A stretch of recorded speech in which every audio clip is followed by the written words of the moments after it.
Hello, friends. How are you? So, I welcome you to the Value Education course, Unit 3, Computer Based Information System. आज आपण topic 2 शिकणार आहोत, त्याचा part 1. Topic 2 is also very much interesting. Digital India and e-governance. So, what is exactly is called Digital India? How the concept is evolved, and what are the implications of this concept in our life? At the same time, what is e-governance? That also we are going to study. याची initiatives काय आहेत, याचं infrastructure काय असतं, याचे services कुठले आहेत, आणि याच्यामुळे एम्पॉवरमेंट कसं होतं, सक्षमता कशी निर्माण होते, हे सगळं आपण पाहणार आहोत. त्यामुळे अतिशय महत्त्वाचा तुमच्या माझ्या आयुष्याशी निगडीत असणारा असा टॉपिक आपण शिकतो आहोत, digital India and e governance. So let start understanding this. VEC3 Unit 3, Topic 2, Part 1. Let's start. Digital India. What exactly is Digital India? The Ministry of Electronics and Information Technology, Government of India, initiated the Digital India program with the vision of propelling India into a digitally empowered society and knowledge-based economy. Ministry of electronics आणि information technology ही जी government of इंडियाची ministry आहे, त्यांनी digital India हा programme launch केला आहे. काय विजन आहे याच्यामध्ये विजन अशी आहे की आपल्या भारत देशाला डिजिटली एम्पॉवर्ड करायचं आहे. आपल्या रोजच्या जीवनामध्ये, आपल्या सोसायटीच्या वेगवेगळ्या स्ट्रक्चरमध्ये डिजिटलायझेशन झालं पाहिजे, डिजिटल स्ट्रक्चर्स उभे झाले पाहिजे, आणि त्याच्या माध्यमातून नॉलेज बेस्ड इकॉनॉमी आपली तयार झाली पाहिजे. कारण इकॉनॉमिक स्ट्रक्चर्स फॉलो करताना देखील मोठ्या प्रमाणात डिजिटलायझेशनचा बेनिफिट होत असतो. डिजिटलायझेशन हे आपल्या जीवनाला आमूलाग्र बदलणारी व्यवस्था आहे. आपल्याला संपूर्णपणे बदलवते ती, आणि तो बदल आता आपण बघतोय. आपल्या रोजच्या जीवनामध्ये तो बदल होतो, आणि तो मोठ्या प्रमाणात आता टेक्नॉलॉजी जशी जशी डेव्हलप होते त्या पद्धतीनं तो होतो आहे. आणि म्हणून डिजिटल इंडिया हे एक अतिशय महत्त्वाचं मिशन भारत सरकारचं राबवलं जाते, आणि त्याच्यामध्ये फॉर्च्युनेटली किंवा हॅपीली आपण अतिशय सक्सेसफुल झालेलो आहोत. जगभरामध्ये आपल्या भारत देशाच्या डिजिटल इंडिया या कॅम्पेनची चर्चा आहे, आणि अतिशय वेगानं, अतिशय फास्ट आपण डिजिटल स्ट्रक्चर्स ॲडॉप्ट केलेले आहेत आपल्या लाईफमध्ये. डिजिटल इंडिया हे जे मिशन आहे याच्या मागे मूळ भावना काय आहे? Digital to leverage digital technologies to enhance the lives of every citizen. आपलं आयुष्य डेव्हलप झालं पाहिजे, आपलं रोजचं जीवन डेव्हलप झालं पाहिजे. तुमच्या माझ्या रोजच्या जीवनात टेक्नॉलॉजी आल्यामुळे ईज आली पाहिजे. ती ईज कशी येते हे आपण बघतो आहोत, अजून आपण पुढे पाहणार आहोत. पण आतापर्यंत आपण जे काही एपिसोड्स पाहिले त्याच्यामध्ये आपण पाहिलं की कशी ईज असते. पैसा वापरतानाची ईज, आपल्याला आपण वेगवेगळे कार्ड्स वापरतो, आपण आपल्या UPI वापरतो, त्याच्यामध्ये रिस्क कमी झाली आहे, आणि आपल्याला जगण्याची ईज निर्माण झालेली. प्रत्येक गोष्टीमध्ये आपल्याला संघर्ष करावा लागत होता, प्रत्येक गोष्टीमध्ये आपल्याला कष्ट करावं लागत होते. छोट्या छोट्या गोष्टी, अगदी रेल्वेचं रिझर्वेशन करायचं असेल तर त्या रेल्वे स्टेशनवर जाऊन 3 तास रांगेत लागून मग ते रिझर्वेशन व्हायचं. आता आपण आपल्या घरी बसून 1 मिनिटात ते रिझर्वेशन करू शकतो.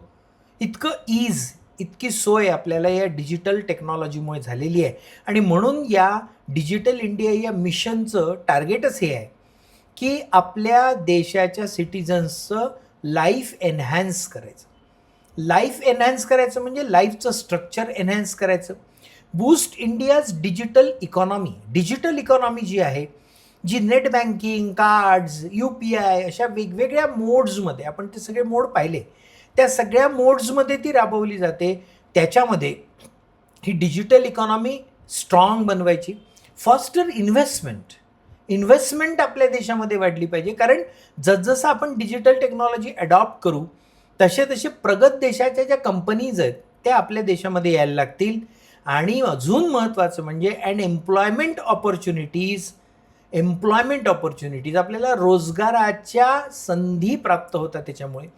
कारण नवीन टेक्नॉलॉजी जशी येते तशी त्या नवीन टेक्नॉलॉजीसोबत रोजगार देखील तयार होतो आणि मग ते टेक्नॉलॉजीचं ज्ञान घेऊन आपल्याकडचे विद्यार्थी तुम्ही या टेक्नॉलॉजीच्या स्ट्रक्चरमध्ये नोकरी मिळू शकता किंवा आपला स्वतःचा रोजगार किंवा स्वयंरोजगाराच्या माध्यमातून आपण स्वतःचं काहीतरी एक स्ट्रक्चर उभं करू शकतो.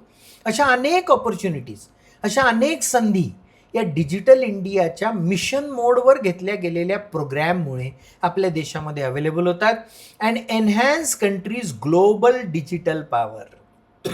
जागतिक पातळीवर भारत देशाचं महत्त्व, जागतिक पातळीवर तुमच्या माझ्या या अतिभव्य देशाचं महत्त्व स्ट्रॉंगली जर आपल्याला मांडायचं असेल तर डिजिटल टेक्नॉलॉजी आणि डिजिटल इंडिया मिशन हे अतिशय कामात येतं.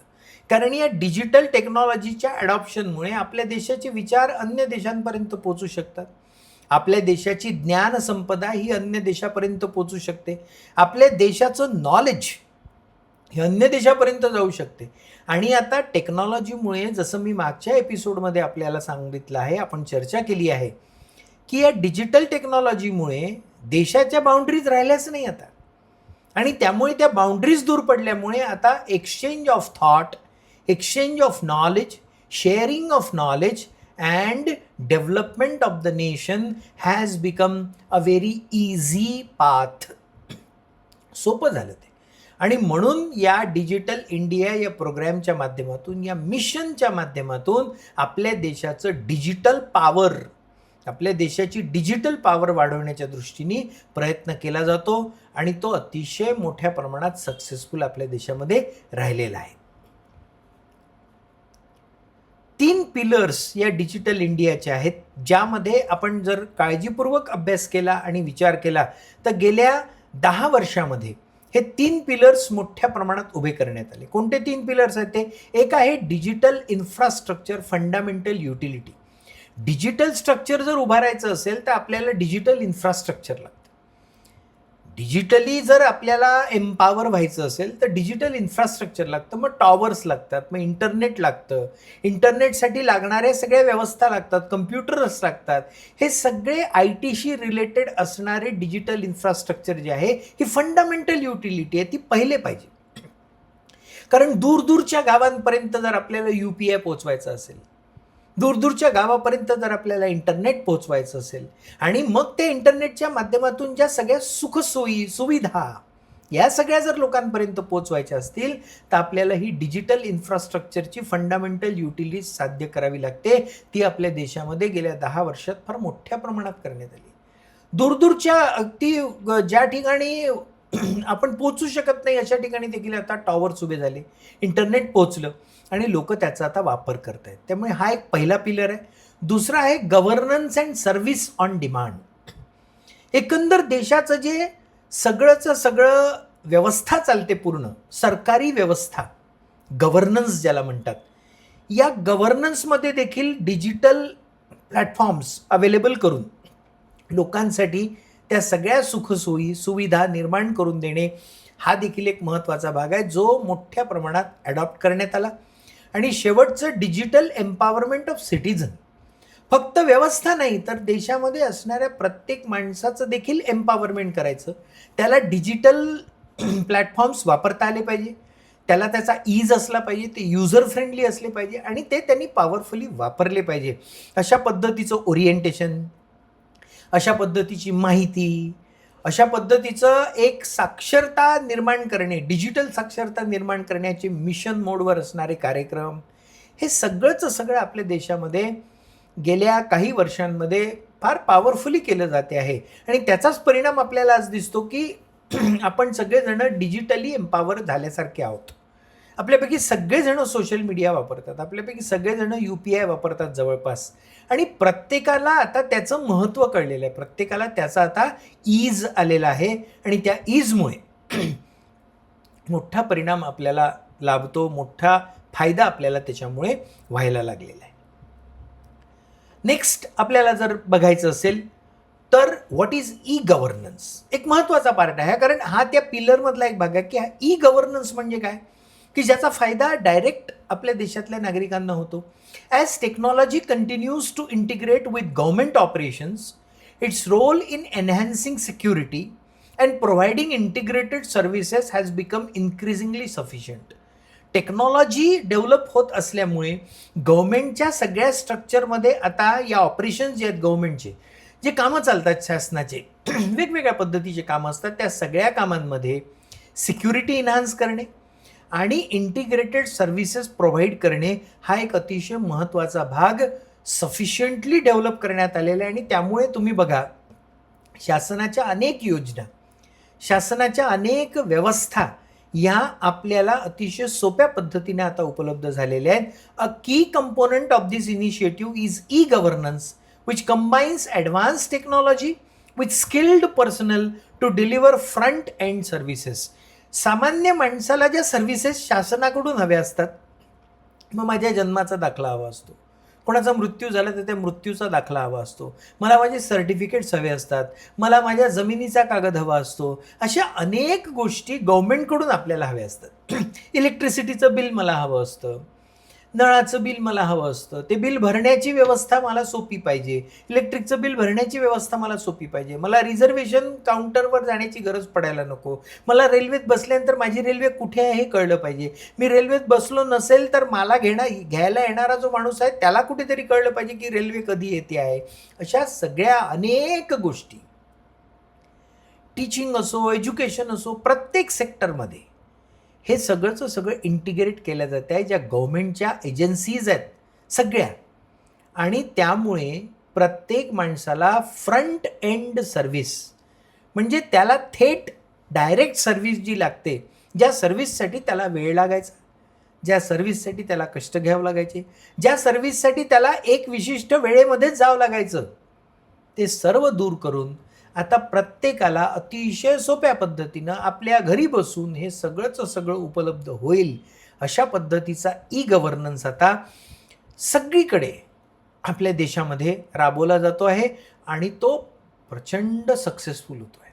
सामान्य सामान्य माणसाच्या आता गरजा ह्या पूर्ण होत आहेत आणि यालाच ई गव्हर्नन्स असं म्हटलं जातं. सुरुवात कुठून झाली? विशेषतः ओडिसा गव्हर्नमेंटनी हे सुरू केलं 10 फेब्रुवारी 2021ला. ओडिसा गव्हर्नमेंटनी एक सिस्टीम सुरू केली, स्टेट ट्रान्सपोर्ट डिपार्टमेंट, हे जे वाहनाचे परवाने देतात, लायसन्स देतात आणि आपल्याला गाड्यांचं रजिस्ट्रेशन करायला लागतं, RTO ज्याला आपण म्हणतो, त्या RTO office state transport department असतं ते. तर त्यांनी एक डिजिटल इनिशिएटिव्ह घेतला आणि काय इनिशिएटिव्ह होता तो की ओरिसामधल्या कुठल्याही माणसाला त्याला आपलं व्हेकल कोणत्या जिल्ह्यामध्ये रजिस्टर करायचं आहे हे निवडण्याचा चॉईस देण्यात आला. बघा काय सुंदर चॉईस आहे की एखादा माणूस, जसं मी समजा अमरावती जिल्ह्याचा आहे, ओके, आता मग अमरावती जिल्ह्याचा माझा पत्ता अमरावती जिल्ह्याचाच आहे, माझी बदली झाली, मी कुठल्या दुसऱ्या जिल्ह्यात गेलो, मी पुणे जिल्ह्यात गेलो. पुणे जिल्ह्यामध्ये गेल्यानंतर मी तिथे गाडी खरेदी केली, पण माझं जे काही मूळ कागदपत्र आहे, आधार कार्ड असेल, माझं वोटिंग कार्ड असेल किंवा माझे जे काही डॉक्युमेंट्स आहेत त्याच्यावर माझ्या अमरावती जिल्ह्याचा पत्ता आहे आणि त्यामुळे नियमानुसार मला माझं जे व्हेकल आहे ते अमरावती जिल्ह्यात मला रजिस्टर करायला लागायचं. ओरिसा गव्हर्नमेंटने हा इनिशिएटिव्ह घेतला की मी जिथे आहे तिथे मला माझं व्हेकल रजिस्टर करता आलं पाहिजे. हा इनिशिएटिव्ह ओरिसा गव्हर्नमेंटने घेतला आणि आता भारतातल्या सगळ्या स्टेटमध्ये हे अवेलेबल आहे. सगळ्या स्टेटमध्ये आता ही फॅसिलिटी आहे. त्यामुळे हे उदाहरणादाखल जर पाहायचं झालं तर कशाला म्हणतात ई गव्हर्नन्स? ज्याच्यामध्ये सोय होईल, ज्याच्यामध्ये ईज मिळेल, ज्याच्यामध्ये सुविधा मिळतील आणि कमीत कमी त्रासामध्ये चांगल्यात चांगलं काम होऊ शकेल. These types of advancements reflect the collaboration between global tech partners, government and citizens. याच्यामध्ये कोलॅबरेशन कोणाचं आहे? एक तर गव्हर्नमेंट, एक तर ग्लोबल टेक पार्टनर्स आहेत, टेक्नॉलॉजी वापरणारे पार्टनर्स, टेक्नॉलॉजी वापरणाऱ्या कंपन्या हे ते वापरतात, त्याचं कोलॅबरेशन करायला लागतं. जसं आपण पेमेंट करतो तर पेमेंट गेटवे जे आहेत ते पेमेंट गेटवे वेगवेगळ्या टेक्नॉलॉजी कंपन्यांचे आहेत, ते कोलॅब करतात, ते कोलॅबरेशन करतात, त्यांचा टायअप होतो गव्हर्नमेंट एजन्सीशी आणि मग सिटिझन्स देखील. असं कोलॅबरेशन करून showcasing a strong reputation in area such as E visa. आपल्याला दुसऱ्या देशात जायचं असेल तर व्हिजा काढायचा असेल तर त्या व्हिजासाठी किती मोठे प्रोसेस होती याच्या आधी, आता ई व्हिजा मिळतो. आपली मुलाखत देखील होत असेल तर ती ऑनलाईन होऊन जाते, आपले डॉक्युमेंट्स ऑनलाईन चेक केले जातात आणि बायोमेट्रिक ऑथेंटिकेशन, डॉक्युमेंट अटेस्टेशन किती सोपं झालं. एकदा आपले सगळे डॉक्युमेंट आधार कार्डशी लिंक जर केले, विद्यार्थ्यांना कदाचित माहिती असेल आपल्याला अपार आय डी मिळतो आता, आहे ना, ज्याला ABC म्हणायचो आपण, अकॅडमिक बँक ऑफ क्रेडिटच्याच माध्यमातून आता एक अपार आय डी दिला जातो. या अपार आय डीचं महत्त्व असं आहे की या अपार आय डीमध्ये तुमचे सगळे डॉक्युमेंट सिक्युअर्ड राहतात. तुम्हाला तुमचे डॉक्युमेंट स्टोअर करून ठेवण्याची गरजच नाही. तुम्हाला पाहिजे तेव्हा पाहिजे त्यावेळी तुमचं पाहिजे ते डॉक्युमेंट एका सेकंदात अवेलेबल होतं. तुम्ही ते डाउनलोड करू शकता आणि एकदा आधार कार्ड ऑथेंटिफिकेशन जर आपण केलेलं असेल तर तुम्हाला डॉक्युमेंटवर आता अटेस्टेशनही घ्यायची गरज नाही. How wonderful it is. नाही तर अटेस्टेशनसाठी किती फिरावं लागतं, वेगवेगळ्या ठिकाणी जाऊन अटेस्टेशन, तो शिक्का घेणे, ते सगळं बंद झालं आता. एकदा तुम्ही तुमचा आधार ऑथेंटिफिकेशन कंप्लीट केलं आणि त्या आधार ऑथेंटिफिकेशन कंप्लीट केल्यानंतर त्याच्या माध्यमातून तुमचे सगळे डॉक्युमेंट्स तुम्ही अपार आय डीच्या माध्यमातून जर स्टोअर करून ठेवले तर तुम्हाला कुठेही अटेस्टेशन करायची गरज पडत नाही. आधार कार्डवरून, आधारच्या वेबसाईटवरून एक OTP येतो, तो OTP टाकला की तुमचे सगळे डॉक्युमेंट ॲटोमॅटिक अटेस्टेड होऊन जातात, अटेस्ट केले जातात. त्याला कुठल्याही अधिकाऱ्याचं अटेस्टेशन घेण्याची गरज नाही. It is called biometric authentification. कारण आधार कार्ड जेव्हा बनलं तेव्हा आपले सगळं बायोमेट्रिक झालेलं आहे, आपले हाताचे ठसे झाले आहेत, आपले रेटिना स्कॅन झालेला आहे. त्यामुळे एकदा ते तयार झालं म्हणजे that is final. That proves that your citizenship is confirmed. या देशाचे तुम्ही नागरिक आहात आणि त्या ऑथेंटिफिकेशन सोबत तुमचे जे डॉक्युमेंट आहेत ते सगळेच्या सगळे व्हेरीफाय झालेले आहेत. केवढा मोठा ईज आहे हा, की आपण व्हिसा असो, पासपोर्ट असो, यासारख्या अत्यंत जटिल असणाऱ्या प्रक्रिया ज्या सुरुवातीला फार जटिल होत्या त्या आता अतिशय सोप्या पद्धतीने आपल्याला अवेलेबल झालेल्या आहेत.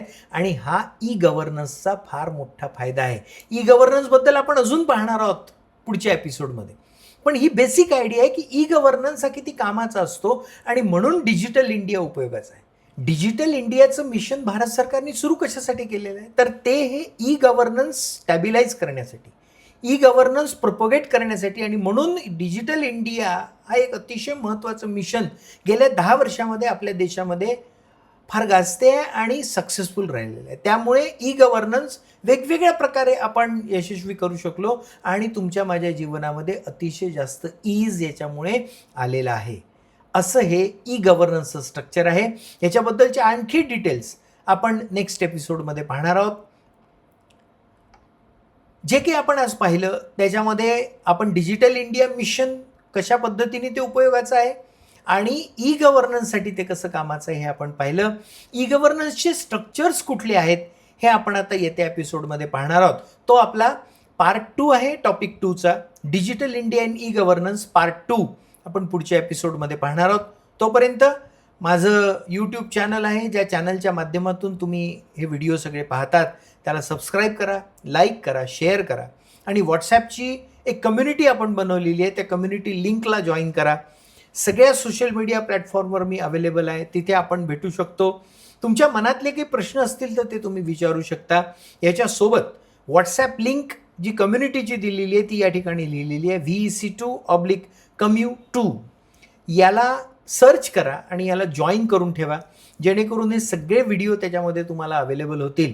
आपल्या मित्रमैत्रिणींना देखील याची इन्फॉर्मेशन द्या. जास्तीत जास्त लोक आपण या एका स्ट्रक्चरमध्ये जॉईन होऊ आणि आपल्या जीवनाशी निगडीत असणाऱ्या या कोर्सला मनापासून समजून घेऊन आपण सक्सेस मिळवू. पुढच्या एपिसोडमध्ये भेटूयात. तोवर बाय बाय.